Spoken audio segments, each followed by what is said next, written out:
I like internet leads too. The problem, however, is this. Are those leads calling you? Realtors looking at, oh, well, I'm going to do this because I need business now. So I'm willing to trade some money to get business now. In reality, they don't give themselves enough runway to build the pipeline. With a lot of the leads that we talk about and we go after, they have to move for one reason or another. They've already proven that regardless of if they can buy a home or find a home, like they're moving. So today is a really, really hot topic. I love talking about this. And that is the lie that is being sold, literally being monetized to real estate agents. What am I talking about? I'm talking about the myth of buying leads. So we're going to get into this. Now, for the record, I'm not against internet lead generation. Quite frankly, it's how I actually grew up in my career. Like that's what I did for the first decade of my life is I converted internet leads. It's all I did. I banged the phone all day long and converted internet leads over the telephone. However, I think when the myth or the lie is in our industry of real estate sales, an agent's decision to buy leads is the myth that I'm referring to. They believe if I give this company X, maybe they're on a Boomtown platform, maybe they're on a Real Geeks platform, maybe they get on buying portal leads from whatever company. The idea is if I give this company my credit card, that all my problems will go away. And my problems being the fact of I know I have to talk to people because I can't just wait for my friends and family to come in. So I know I have to generate business. I know I have to prospect. But maybe if I just buy these leads, I don't have to deal with rejection and all my problems will go away. So that's what I want to unpack with you guys today. And I have like some certain big issues, but not issues. I have some thoughts specifically on this mirage that I think agents think is happening that isn't real. That's not actually happening. So anything you guys want to add context wise, and then we'll get into it. No, I'm excited to kind of hear your experience. I also played in that league for a while as well. So I think it is a mirage. So it's cool to have being able to know both sides of it. Yeah. So again, just to be clear, because I could just hear the people in the comment section right now in YouTube like, oh, I love internet leads. And what are you talking about? Blah, blah, blah. Okay. So just bear with me for 1 second. I like internet leads too. First off, I would commend any real estate agent who's willing to invest in themselves in specifically lead generation. The problem, however, is this. Are those leads calling you? No, they're not. You still have to do the dreaded phone call. This is the first myth that I want to spend some time on. The thought of like, well, I don't want to do direct outbound. I don't want to do that type of work. I don't want to cold call and I don't want to knock on doors. Fine. That's fine. I want to go give this company this Visa card, my MasterCard, my American Express, and I want them to do all the hard work. Well, that's fine. What you're buying is simply very expensive data. That's what you're buying. You're buying somebody who's scrolling on the interwebs, opting into some, what has to be a very, very, very big promise to capture that cell phone and that email address. And you're buying data. You don't have a lead yet.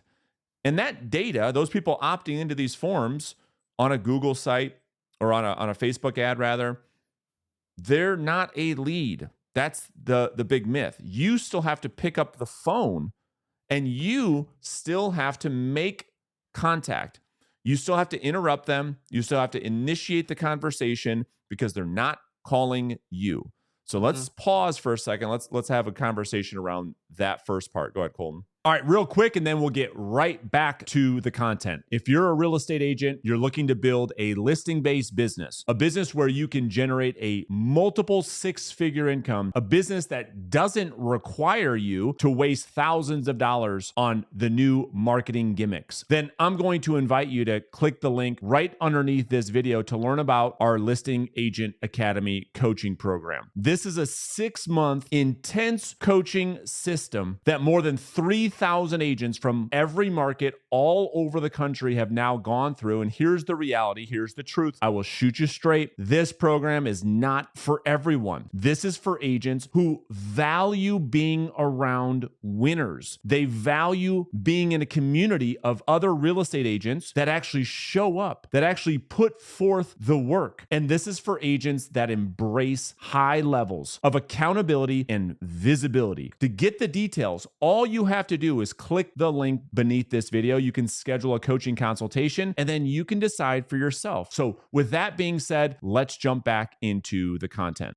Yeah, it's funny. To what you said a second ago, when I first got started, when I was trying to figure all this out, like one of the first coaches I hired, that was their big thing, was generating Facebook leads. And the way they positioned it to compare against cold calling, and I've seen a lot of other people do this too, is they say, oh, this is much different than cold calling because they requested information from you. And so they're expecting you to reach out.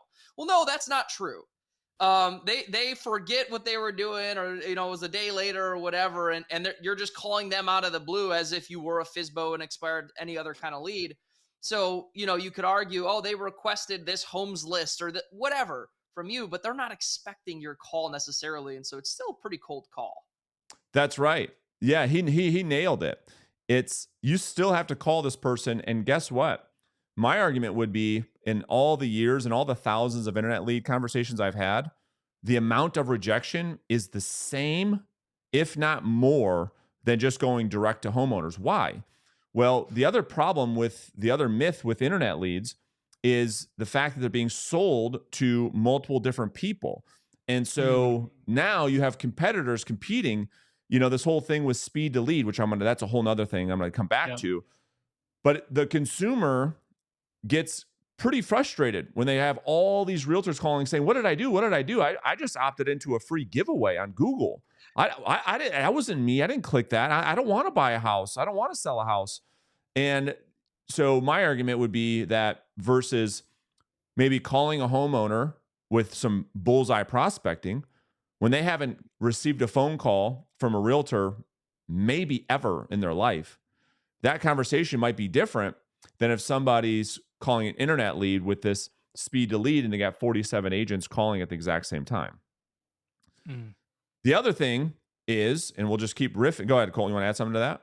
Well, just with that, it made me think of, and you might be getting into this, but the whole speed to lead thing, how we talk about like working with, buyers and things, you have less control. It's at a drop of a hat. Like if they got to go see a home and they're your only lead, you got to go see that home at 8:00 tonight. Like same with internet leads. Like if you get that lead, like you got to call it or else you're pretty much losing that opportunity. Whereas with prospecting with Bullseye, you have control. You set your prospecting blocks. This is when you do your work. Internet leads, you have to be fast or you're wasting your money. And so there's a lot less control of your business too, doing that way. 100%. I mean, that's exactly where I was going to go. Go ahead, Ben. But why so often I think we all three have heard from realtors that, oh, I'm willing to call those people, right? You touched on it a little, but why is it that realtors keep saying, oh, I'm willing to call those people, but I don't want to just call, Joe Bob down the street out of the blue? Why is that? And it's the belief that Colton touched on. It's the belief that someone has requested the phone call. It's the belief that, hey, you're paying this company X money so that they can go out and identify a potential prospect for you. So therefore, I've made peace with the fact that I can call them because they're asking to be called. That's the myth. That's the myth. But these marketing companies, to keep up with their ad spends, are doing whatever is necessary to deliver on their ad spend. You see, if an agent says to a company X, okay, I'm going to give you $1,000 a month for leads. And the promise is, okay, cool. Our cost per lead on average is $25 per lead. Well, that means I've got to deliver on that promise every single month, or we have a problem. You might cancel. You might only stay with me 1 month because that business is all about retention. So they've got to deliver on the leads that they're promising. Well, if I'm a marketer and I have to deliver on these leads and agents all over the country, I'm going to do whatever I have to do to deliver this name, phone number, and email address to like whatever I have to do. And so however big of a promise I have to make on the front end to get that consumer to click on this ad, to opt into this ad, I'm going to do it. that's why all the complaints come like, these are garbage. These are junk. I Yeah. can't believe I'm paying for these. That's why. That's what's happening to generate the lead. So I don't know if I answered Yeah. the question or not. No, and I think too, like you look at realtors looking at, oh, well, I'm going to do this because I want business. I need business now. So I'm willing to trade some money to get business now. In reality, they don't give themselves enough runway for spending to build you still got to build a pipeline, right? Yep. You still got to convert these people. Often takes longer, right? So building yourself enough runway, I think is often a big myth as well.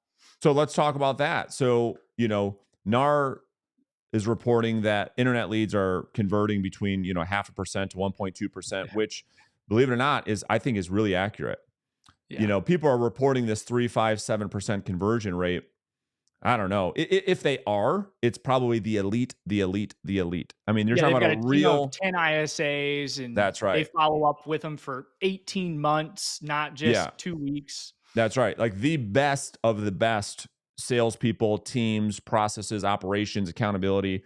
And so not only are you talking about a 1% conversion, when you look at the average cost per lead, that may be $25, $50, $75. If you start getting portal leads, now you're talking about $150, $175, $225 per lead. Your profit margin goes to really bad places, I think, that you don't want to end up. And if you look at that and you compare that to, let's just say, investing in data through direct outbound, you might be paying 8 cents, 5 cents per homeowner record, right? And so, man, there's a lot I want to talk about. I want to lose anything. But the other thing is, have you ever thought about this, that the exact companies that tout, maybe cold calling is dead or whatever, get their business through cold calling? Like, let me give you guys the best example. And every realtor that will ever hear this episode, like, dude, that is crazy. How many calls do you get from the realtor.com rep, the Zillow rep? They bang the phone all day long. How they get their business is through direct outbound cold calling to realtors. But at the same time, selling the fact that cold calling doesn't work. Have you guys ever thought about that before? So true. Man, it is. It's crazy. Or any internet company. Like, at some point, you've got to have a voice-to-voice conversation with somebody. I don't care if you're selling high ticket this, low ticket that. Some point, you got to have a conversation with this person. Unless you're selling some like low ticket, offer on the internet, you can just have people opt in without having a conversation. But anything of substance requires a voice-to-voice conversation.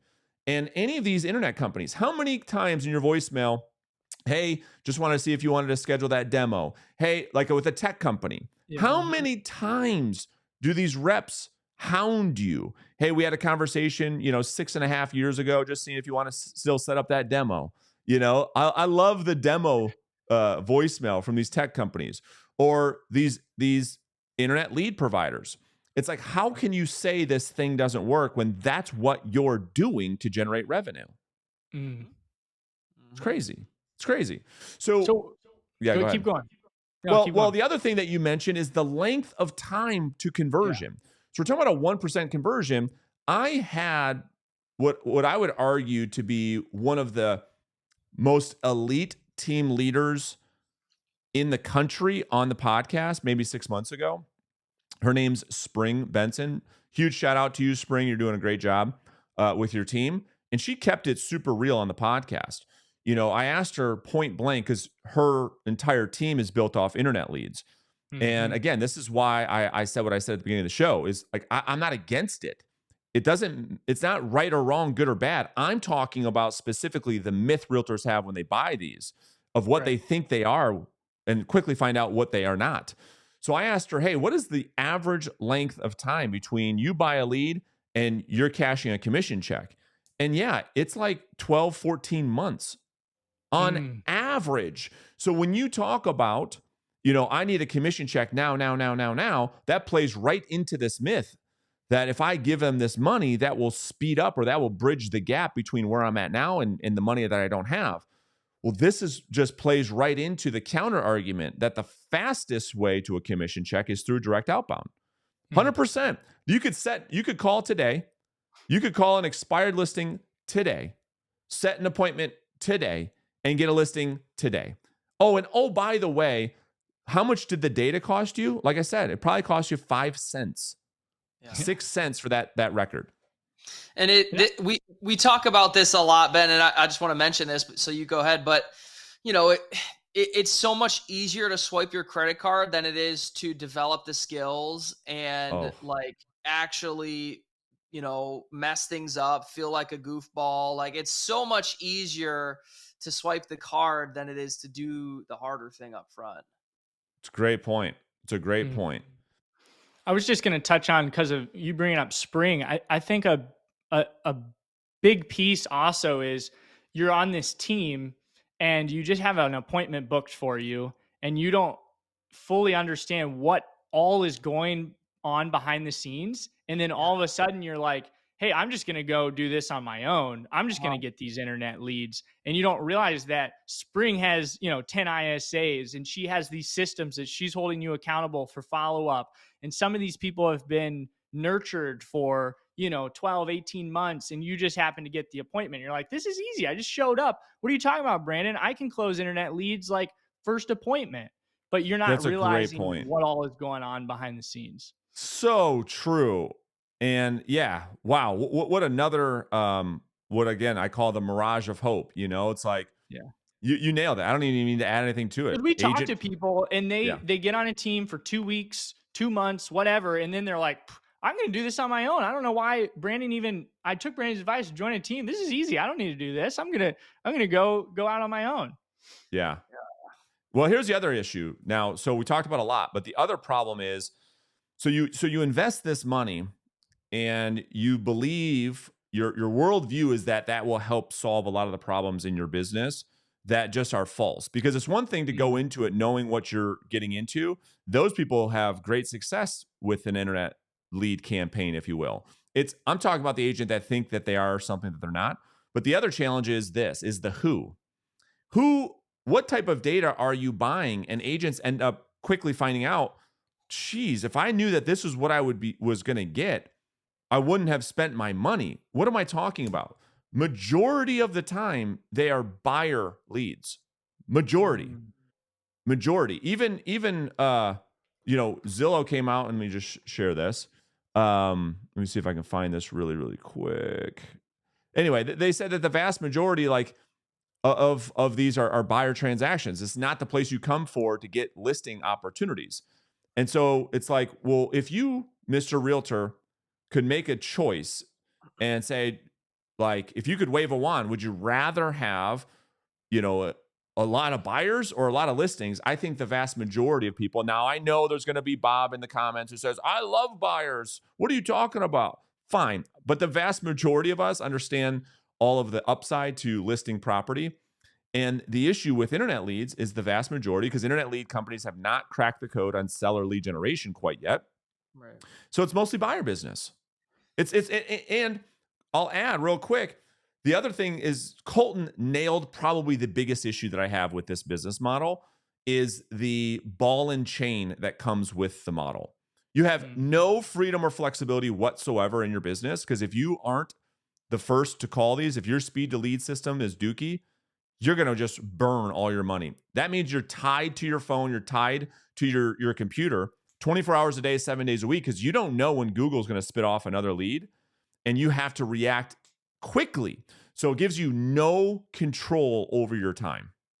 Well, and just to acknowledge Bob in the comments about, buyer, I don't have a problem with, look, he's right. I mean, buyers are great if you have the right kind of buyer, and I can hear other people, so we've got Bob and his cousin Rob. Rob is saying, well, hold on. A lot of these buyer leads, they are sellers too. And that's true. Like, if you were to sell your home, a lot of the times you go to see kind of what's out there first. But a good majority of those sellers, they don't have to move, especially in the environment now. If they don't absolutely have to make a move, they're not going to go put themselves into some, number one, if they could find anything. Number two, they're not going to put themselves in a product that is, you know, as good or not as good as their current home and pay more for it. You know, the first thing is, so with a lot of the leads that we talk about and we go after, they have to move for one reason or another. They've already proven that regardless of if they can buy a home or find a home, like they're moving. And so if you happen to then have them as a buyer, that's the best buyer in the world. 100%. No doubt. No doubt. And I'm going to say something that I don't know if I've ever even shared it publicly ever. That is just my worldview on if you're not going to participate, I'll call it, in outbound proactive lead generation, you're just like, dude, that's just not who I am. I'm not going to do it. I don't care how many videos. I don't care what you guys say. I'm not going to do it. I'm not going to knock on doors. I'm not going to cold call. I'm not going to do any of that. It's just not who I am. Well, my argument in the best way to go about building a business that, again, gives an agent another option besides buying internet leads that I think is better is open houses. Absolutely. Is open houses. Because here's the thing with open houses, I made a video about this, I think 10 years ago that I think people really resonated with. It's like, I think open houses will give you a better lead. Well, undeniably a better lead than you could buy from a Zillow or a realtor.com or anything. Why? First, you get to pick the clientele. You get to decide. What does that mean? You get to pick the home, the product in which you get to promote. And the buyers who are literally leaving the couch, driving, they're not opting into a free giveaway. They're not opting in on the internet, sitting on the toilet. They're driving to you. Are you kidding me? Walking into your product. You get to have what, boys? A face-to-face conversation with this person to literally know right now to which level of motivated person you have. You talk about a lot of these people that have to sell before they buy. I love open houses for listing lead generation. The way in which you handle the open house will have people in that neighborhood say, wow, I want somebody to handle the sale of my home the way that you're handling this homeowner's home. So it's almost like an interview. And so, oh, by the way, and it's free. So you have the best buyers in the marketplace coming to see you, self-identifying themselves. Yep, I'm looking to buy, I'm looking to sell. You can have a voice-to-voice conversation, get immediate feedback, qualify the lead on the spot for free. And I would put up an agent that would have 2 open houses a week against any agent that's buying Zillow leads. 1,000,000%. It wouldn't even be close. 1,000,000%. And like, I can just, first of all, I love open houses as well. Me too. And what I hear from agents is typically one of 2 things. Number one, it's that, these people like who come into my open house, like I've done open houses the last 6 months and like none of them are qualified or they all have an agent, right? Those are like the 2 big things. And like my argument would be, first of all, when you go to eat at a restaurant, you're not walking in there to just go and look at a menu. Like you're probably going to eat some food. So it all comes down to and it always comes down to this. I feel like we're broken records, but your skills, knowing how to ask the right questions, how to lead them through the process to really determine, are you taking the bait or not? Well, here's the thing with open houses to those objections. What's so interesting, and I don't know how to articulate this perfectly. Colton, you could probably do it better. Ben, you could probably do it better, but I'm gonna attempt. And I think that context matters. Why the agent will so the agent will do an open house. They'll have 7 people come through the open house, and they will complain, to Colton's point, like, oh, they had an agent or they had this, they had that, but they'll go buy 100 leads off the internet, only even be able to get in touch with 10 and not say a word about it. It's like, wait, I was going to say, they're going to hear I was going to say it's the same agent that's complaining that the same objection is with the other people, right? Yeah. It's like our expectations. They're going to call and say, oh, they all have agents or everybody's mean or this, that, and the other, right? There's always going to be an excuse. Yeah. What did you think was going to happen? Just because you decided to do an open house that all these people were entitled to Up, yep, you could be my agent.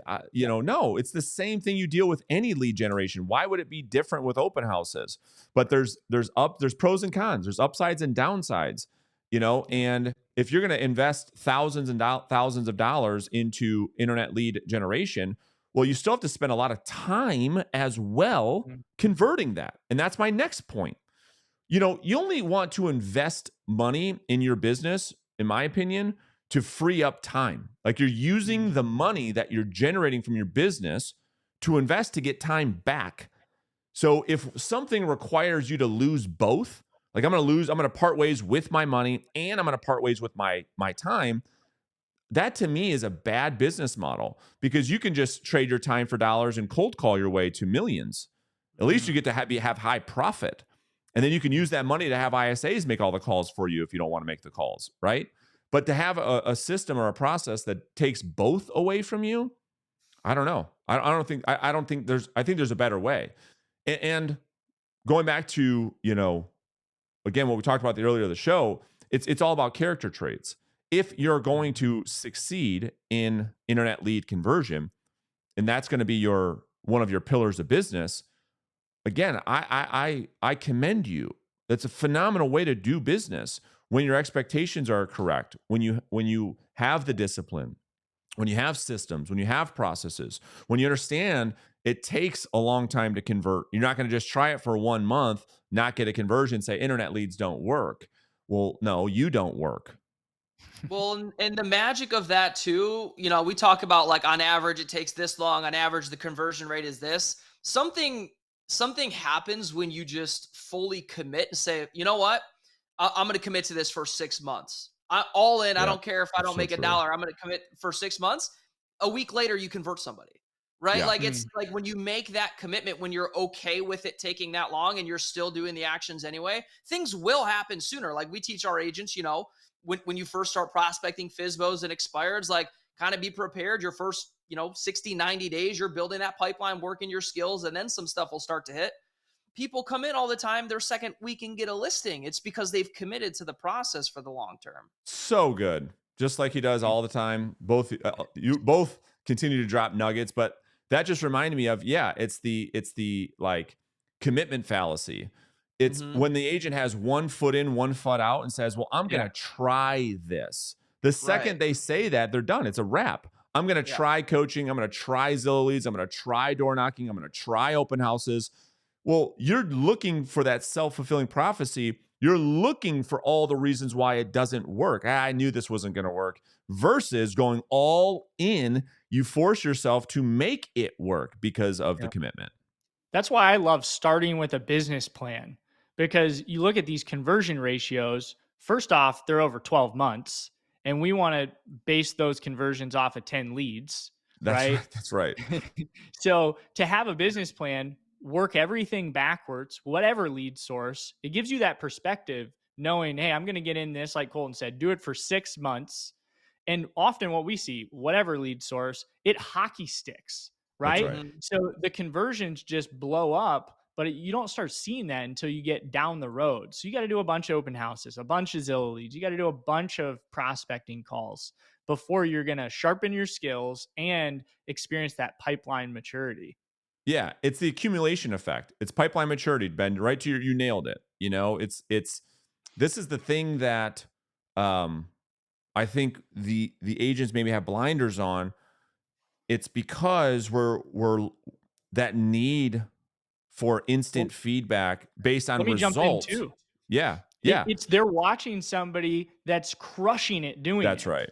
Yeah. And they think they can step in and crush it. Yeah, it's comparing their chapter 1 to someone's chapter 20, as we always say. They're saying, okay, cool. They heard this podcast with this agent that's doing $1 million in GCI off open houses, and they buy into the worldview of open houses work, but then they try the open house and it doesn't work, and they have a disconnect.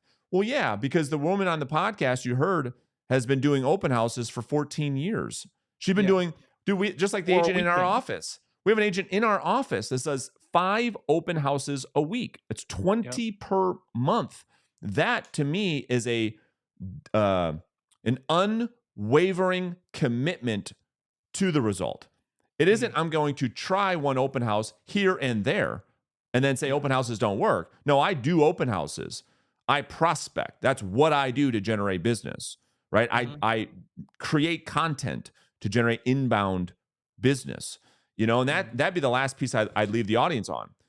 The internet, for me, I think that if you can get over yourself from the ego standpoint and start making content, agents will love the fact that they do.